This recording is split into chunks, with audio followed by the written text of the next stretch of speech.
Guys, deluded Guna. Now, I'm not a Manchester United fan or a City fan, so I'm never going to pretend to know either club or any club for that matter more than anyone. But I'm a Jose fan. I like Jose Mourinho. Not away from the Manchester United stuff. I like, as someone who has ambitions to coach, you've heard this story before. I like what he does. Not everything, but I like what he stands for and the principles he judges himself on. So I'm a Jose fan. And I've defended Jose, and to a lot of my Manchester United friends who are more familiar on matters with their club, obviously, and I still defend him to a degree, and I don't believe any the blame for United not being at the level they want to be at, or whatever problems you deem United have. Yeah, Jose is ultimately the manager, so it pins on his head. But no one is blameless, or no one is blameless in anything, and no one is fully to blame for anything. There's reasons, but enough of all of that. The Manchester derby, I can't defend Jose anymore, man. I can't. My friends were telling me, and now I can actually see it. I can actually see why they were losing their marbles. Like I can see it. Manchester United, again, I enjoy it because I'm not a Manchester United fan, and a lot of these same Manchester United fan friends give me a lot of grief. But it's Manchester United. It is Manchester United. It's still historically a big club. It is a Manchester derby. It is at Old Trafford. Some of these things are not on. Like, people used to be shook to go to Old Trafford. People used to be scared. The only ones that seem scared still are Arsenal because we didn't take 3 points. But everybody, whether you're Burnley, of course, it's not specific examples, just to make the point. Whether you're Burnley to City, everybody fancies Old Trafford. That's the first thing I'd like to see if I was a United fan back. The fear factor. People, City players are there smiling, laughing and joking in the tunnel. Back in the days, you go in that Old Trafford tunnel, people's soul leave them, you know.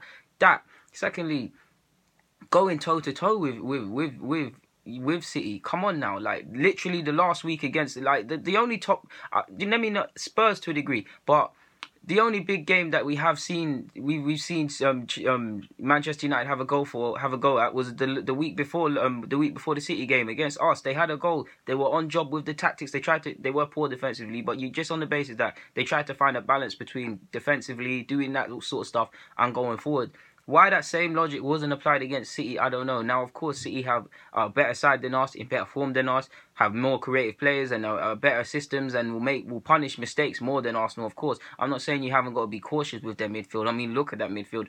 But respecting them too much. That's not the Manchester United way of doing things. Go toe to toe. I'm sure the most humble of United fans, of course you wouldn't have liked to lose, and it would have been a bit of pill to swallow losing, but if they went toe to toe, had a goal, actually tried to attack, and they weren't the better team, they'd be something you could take away with, or some sort of pride. That was appalling. United had no intention of winning that game. Of course the players went out there not to lose, but based on that, man weren't attacking. When guys were attacking, people were turning back. It's like Martial, Rashford. The only time Rashford stopped listening, he scored. It's like a lot of these players subconsciously, or you could see it visibly on their face, they knew if they did certain things, they might not play next week or whatever. The United should have had more of a goal. It's ridiculous. De Gea didn't even De Gea made some saves, but it weren't like Arsenal where that Man United were playing rubbish defensively, and De Gea was popping off saves. There was a lot of City had a lot of joy. You saw Sterling, Gab Jesus, Silva, all of these guys getting in behind and on the edge of the D, having a lot of opportunities, but there weren't really any clear cut chances. And they were the only chances they were having is because Manchester United was sitting back and allowing them and respecting them too much. You've seen worse teams. Okay, fair enough. Not always take the 3 points, but you've seen worse teams like was it Huddersfield or Brighton? One of them teams earlier in the season. For half a half, go toe to toe with them and give City problems. Look at all of the goals conceded. City are suspect defensively. Otamendi is a very good defender, but he's third choice at best, and you saw him make a mistake as well. Obviously, he scored. Delph was a bit booky as well, and Edison, if you're harsh, he made a bad boy save to keep with them the 3 points, but he could have done a bit better. So on that basis, if United had more of a chance, more of an opportunity, believed in themselves, and asked more questions defensively of City, I think City are better defensively than people give them credit for. But clearly, you can the defending is the weakest aspect collectively of that team, and I'm not talking in regards of being intact positionally or pressing from the front, because that sort of defending is very much underrated. I'm talking the basic layman terms, holding the line, clearing it. They have problems with that.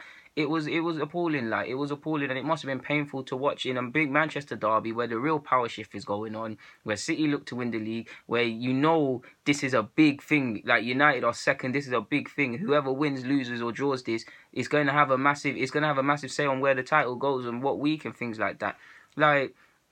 It was ridiculous. Like, I'm not even going to get into the individual performances. We know Lukaku weren't at it. A couple of these players were poor and things like that. But I saw no real fluidity. It was just nonsense. Fair enough, I understand why you'd be the only side to go against Arsenal out of all the big clubs, but it was ridiculous.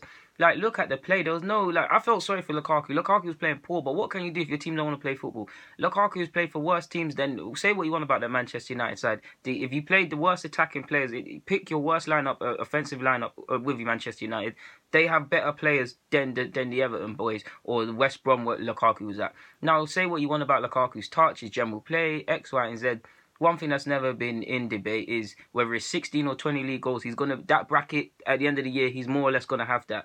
And I still think he's gonna have that at Manchester United. But this is the time now where I'm looking at it and that, is he really gonna do it? Like, how is it gonna happen? He looks like a shadow of his former self, and I shouldn't be saying that at Manchester United with 300 million spent, he's playing with Martial, Pogba behind. Mostly Pogba weren't there, and that was a big reason as to why they couldn't have a go as much. But the point still remains, with Pogba, with Rashford, with all of these attacking players, I shouldn't be saying that about Lukaku. But that shows how bad the play is. Like, it's just, I saw players way too cautious.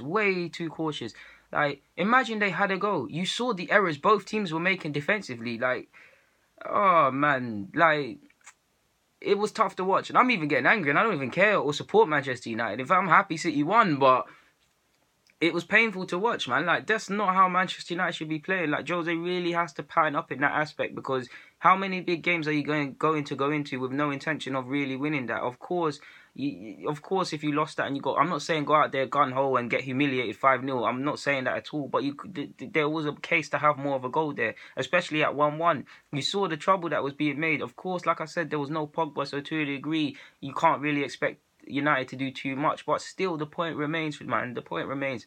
But yeah, man, guys, DG, I'm signing out. There's not much more to be said on that.